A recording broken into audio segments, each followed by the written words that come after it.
soal Wali Bungkus Kudus Pahaduan lagi Amin.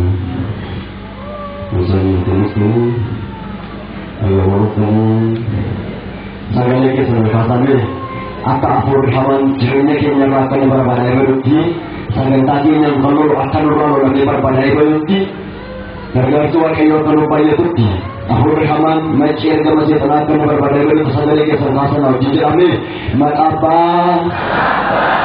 Nagama ikut Sagala kuda baca dan gambar dimana nanti Hina di perpalu tiada begitu bisa dimajukan makaba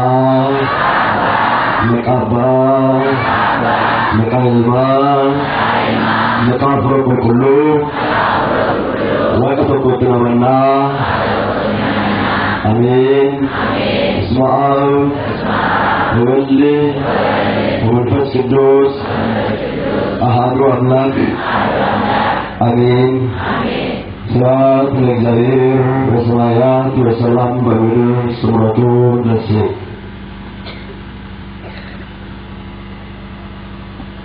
Kita bertemu Lalu kabota Wirtu Berdinawan Lagalita Luar Asatullah Kesemua Suatu dari yang dapat tadi Bukan Kristus Rasul Oleh kedekam Gideon Rata-rata tadi Yesus Kristus kan dalam dan bersisa gila luar Dawud tersayang. Tiga pertama berisa olana untuk berjene wajah luka buatan tiga berisa olana berkata dengan lagi Akka boleh tiusi baru dan wakil kerja dulu berbata dari asrat kerana wakil sabkinin berjalan berbicara wakil kerja dulu berbata bersisa dakun kurah tamu akka semua kiranya bersul kita se bersul wakilun kantana jempen apun melebota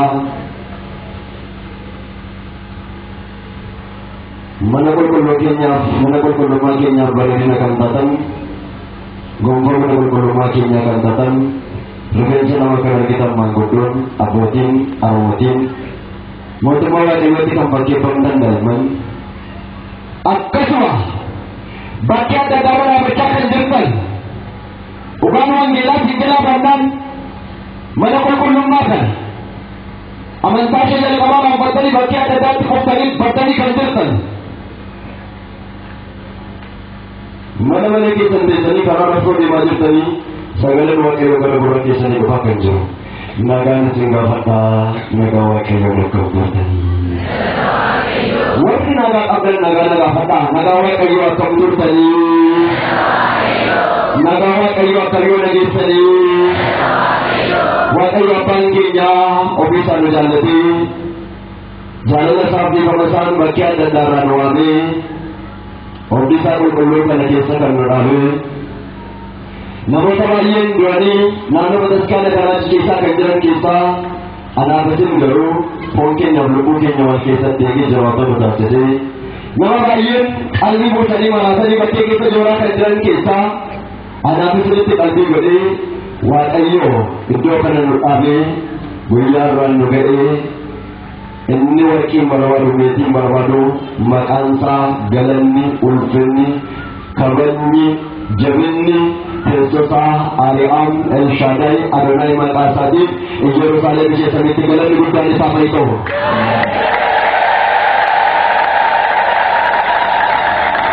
Akan jalan wakil di segala wakil limbarana wakil nuabertisu.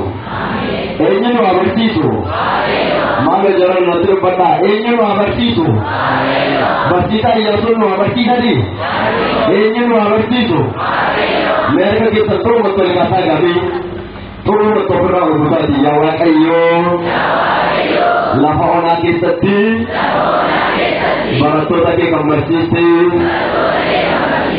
iccitii kee nu barsiisi yaa Waaqayyoo ati nu dhaga'i hafuura maalurraa fageessi macha hafuura seexanaa barbadeessi inni nu lolu haa lolamu isa nu ari'atu Mikaa'eliin haa ari'u isa nurratti ka'u Maariyaamiin takkaatu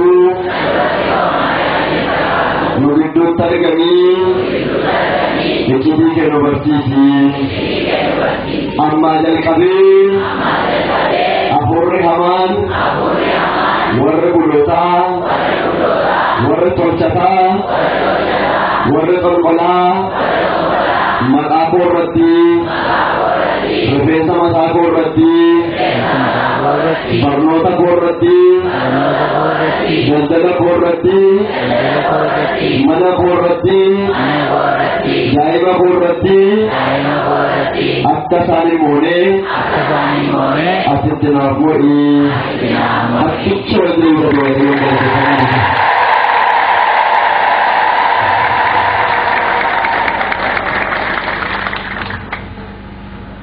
gaaffii gaafatamtan hundumaa deebisuuf qophaa'oo ta'a. Tokkoffaa Phexros boqonnaa 3 lakkoofsa 15 mee jedhamee sagalee keessa kaasaatii gaaffii gaafatamtan hundumaa deebisuudhaafi qophaa'oo ta'a. Maal ta'a? Qophaa'oo ta'a.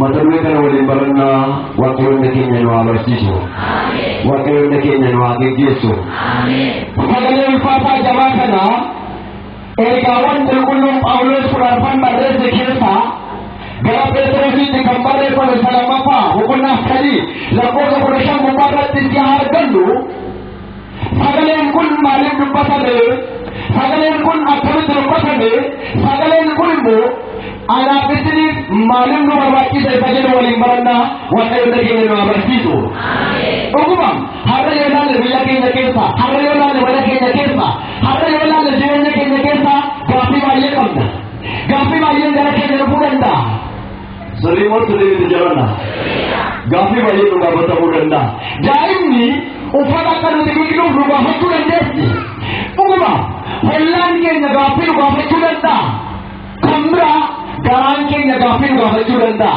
namni baay'ee gaafa garaan gaaffii gaafatu garaadhaaf deebii kennuu dadhabanii kufanii badanii eeguudhaaf deebii kennuu dadhabanii eeguudhaaf garaadhaaf namoonni baay'een immoo warreen wannaan itti hirate warreen hiikaa macaafa qulqulluu kanuu fiige hiikaa macaafa qulqulluu jallisanii gaaffii kan gaafatan jiru gaaffii namaatiif deebii kan ta'u eenyuudhanni ilma durbee Maariyaamii dhagalanni isaa fayyadamu malee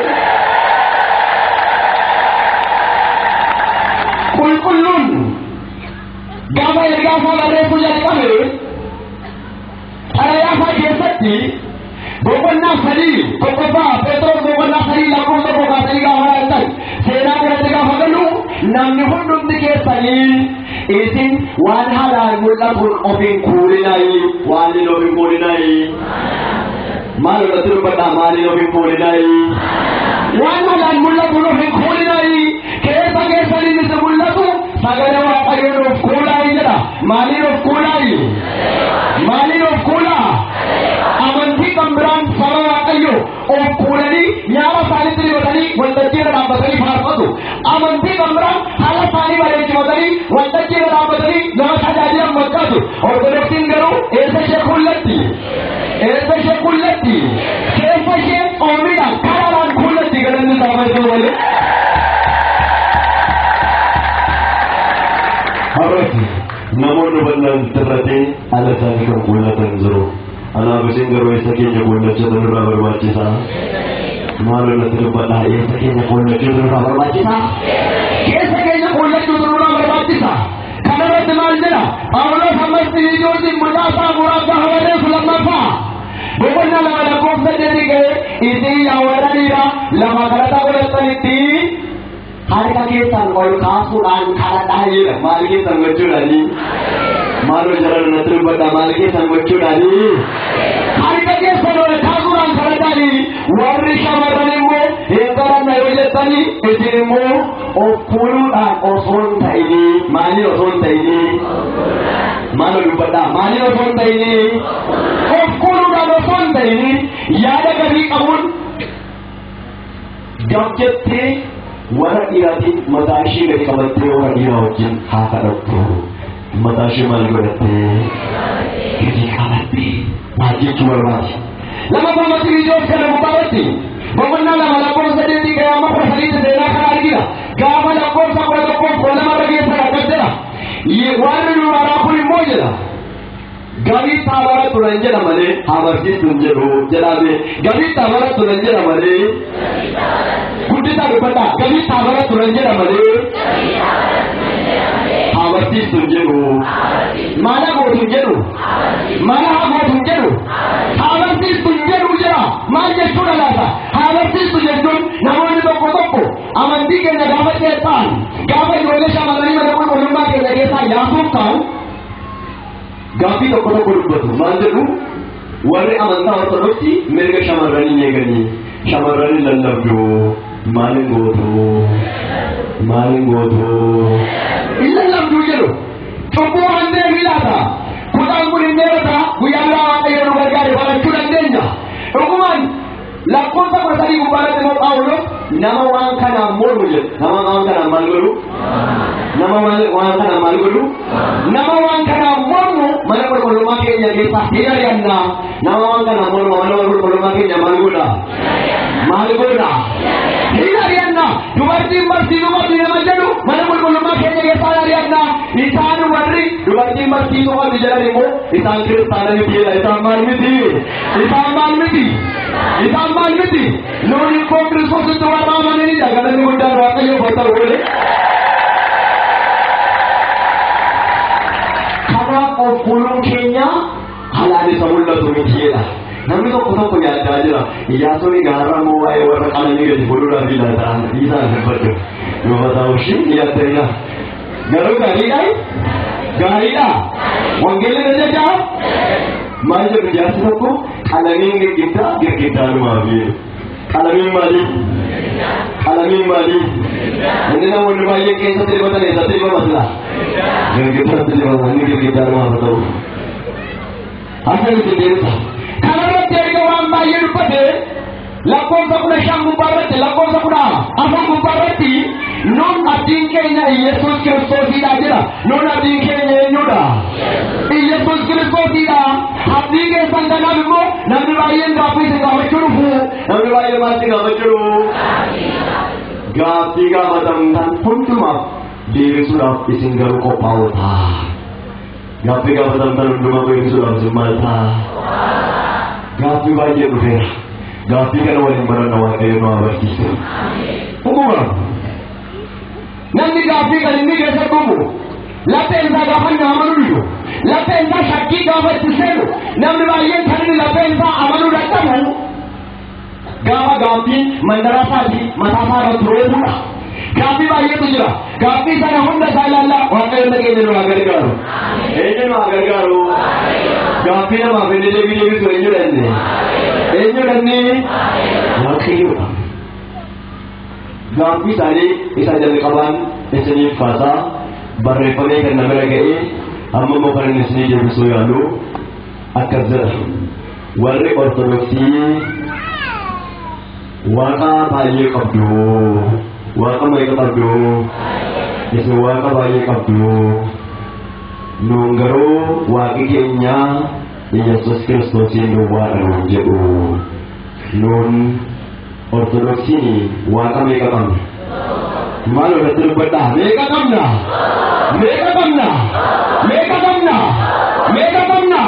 kok kamna, akamiti. Warri kanile Yesus Kristusin waka jadi wadu amode sangkul isa waka jadi janjirani duduk masani orang isa kana seksi sangkul kasang kita anak taran anak dogan anak jering anak male omtero garapan meko omtero sanduhu Wangeela Yohaannis boqonnaa 14 lakkoofsa 6 dubbatu. Maal jechuu barbaade laata? Kutaa kana gaafa dubbatu gooftaan keenya Yesuus Kiristoos ana karaan, ana dhugaan, ana jireenya, ana malee eenyumtu gara eenyuun dhufu jedha. Gara eenyuun dhufu? Gara abbaan dhufu. Maaliif dubbate? Maaf akkas jedhee hiikoo isaa hoo? Nun qulqulloota waaqessi namoon kabanya. Natti dubbadhaa Waaqayyoo jedhaati. Qulqulloota waaqessi namoon kabanya. Haadha Waaqayyoo waaqessi namoon kabanya. Taabota isaa hin kabanya moo waaqessina? Ogumaan warra Waaqayyoo kabanya nama salphisuun danda'u. Roobee 8:1 warra Waaqayyoo fudhate eenyu salphisuun danda'udha.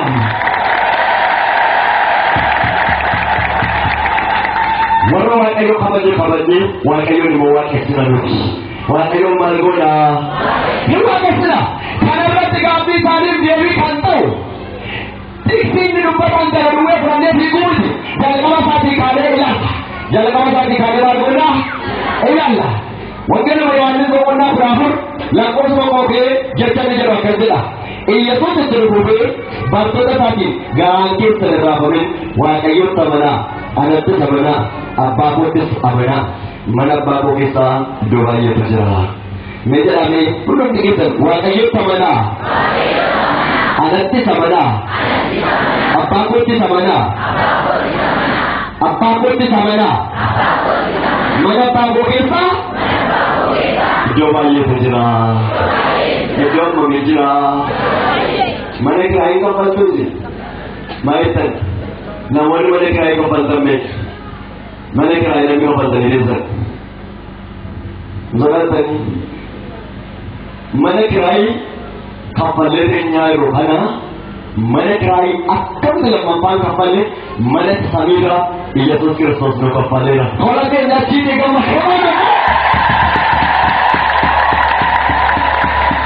garaan keessa hin raafamin Waaqayyoon amanaa, anatti amanaa, abbaatti amanaa. Mana abbaa koo keessa iddoo baay'eetu jira.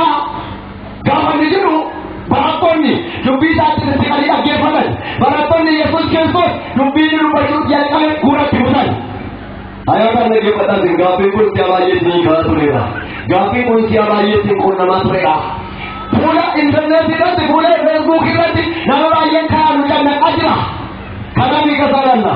Waaqayyoon nageenya nu haa gargaaru. Itti fufuudhaan akkas jedha.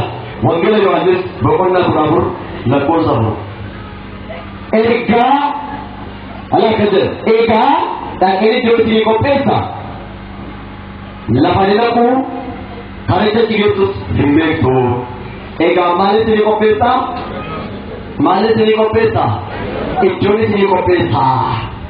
Ani iddoo itti qopheessuudhaaf gara mana abbaa koo deema. Mana abbaa koo manni baay'ee waan jiru, iddoo baay'ee waan jiru, iddoon itti qopheessa. Garuu lafa ni naqu karicha jigeessus hin beektu. Mila jechatti kana duwwee qabadha. Lafa ni naqu karaa jigeessus hin beektu.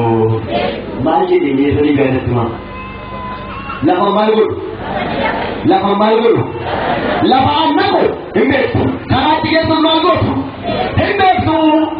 Gaafa nakkas jedhu gungummii barattoota gidduutti maru. Maanni ijoollee jedhu kuneessa karaa isaa boolessaarraa nu geessa mangala barbaaduutti kaani karaa seensa baasudha karaa boroo kana rabamuudhamoo karaa balbala kana rabaasudha mangala yaafachuu jalqabani barattoonni gooftaa yeroo sana jirii isaan illee waan ta'eef wanti Yesuus Kiristoos dubbate kanaaf hin jiru waan ta'eef. Kana irratti akkas jedhe Toomaas. Wangeela Yohaannis boqonnaa 14 lakkoofsa 5 gubbaarratti. Wangeela Yohaannis boqonnaa 14 lakkoofsa 5 gubbaarratti. Toomaas immoo yaa gooftaa eessa akka hidhattu hin beeknu. Karicha immoo akkamitti beekuu dandeenya? Ne jedhaga. Toomaas immoo yaa gooftaa eessa akka hidhattu hin beeknu. Karicha immoo akkamitti beekuu dandeenya? Seera maal jedhe? Lafa ni naqu hin beektu. Karaa jigeessus maal godhu jedhe? Hin beektu jedhe. Sababni karaa jigeessus hin beektu. Lafa naqus hin beektu jedheemi. Toomaas lamaanee shakkiin lafa isaa keessa gaafa bulu. Har'a namni baay'ee shakkaa jirta. Mafaroo kanatti arra sagalee kana dhaggeeffadhu yaada kee qulqulleessi. Toomaas keessa shakkiin uumate. Toomaas keessa laphee isaa keessa shakkiin gaafa gara kan jedhe Toomaas. Yaa gooftaa eessaa akka filattu? Karaa achi geessus immoo akkamitti beekuu dandeenya? Dalagaa'itti ajjettui Waaqayyo ajjettui Waaqayyo nageenya duukaa jiraatu. Karaa achi geessu akkamitti beekuu dandeenya? Lafatti galtu maalitti beekna? Amma jirri kuni maal barbaadaa jiru beektu? Nooraa barbaadaa jiru. Karaa sangee garaa lafanni jedhe kanatti mananni jedhe kanatti waan geessu magaalaa barbaadaa jiru. Iyyaasuun Kiristoos kana biratti akka jedhe ana karaanii isaantu maal gaafate jennaan? Isaan maal gaafannaan?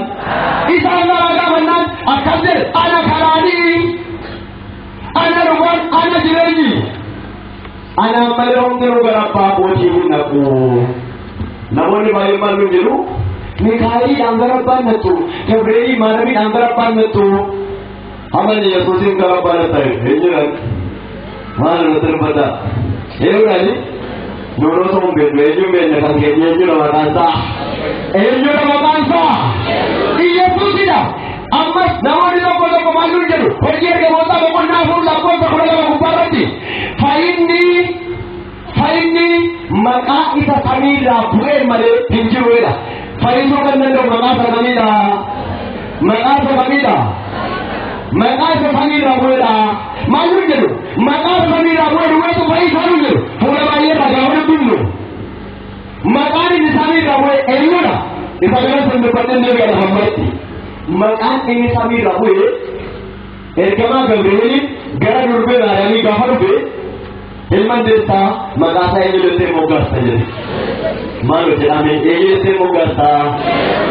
Maal irratti dubbadhaa eenyu jettee moggaasta? Yesuus jettee moggaasta jira. Wangeela Maatiyoos boqonnaa tokko lakkoofsa 21 gubbaarratti maqaa isaa Yesuus jettee moggaasta jedha malee maqaa isaa Yesuus jettee moggaasta hin jiru. Eenyu jettee moggaasta? Amma Yesuus moo Yesuus nu fayyisaree? Eenyu fayyisa? Maqaa isaa kanaaf galannaa ta'u koor kanatti buusuudhaatti.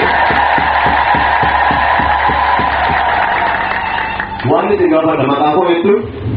Eewudha maqaan koo? Guddisaa fayyadame eewudha maqaan koo? Mee dhiibukkeedha balleessaa eenyudha maqaan koo gumu? Mee guddisaa balleessaa dubbadhaa dhiibukkeedha balleessaa maqaan koo eenyudha? Horii asuma barbaadu yaasaa kan malee. Maqaan Yesuus koo guutuudha malee hin miti. Dhiiga isaa jijjiira gaafa isin dhiibira balleessan maqaa koo geeddareera. Maqaan Yesuusin gaafa dhiibukkeedha balleessun maqaa isaa qeenseedha duwwaa buluuni koo maqaan isaa Yesuusidha malee Yesuusin miti. Galanni isaa bata waa'ee maqaa isaatiif gindii baafuree maqaa isaa fayyaduu galanni guddaan isaa baay'ee ta'u.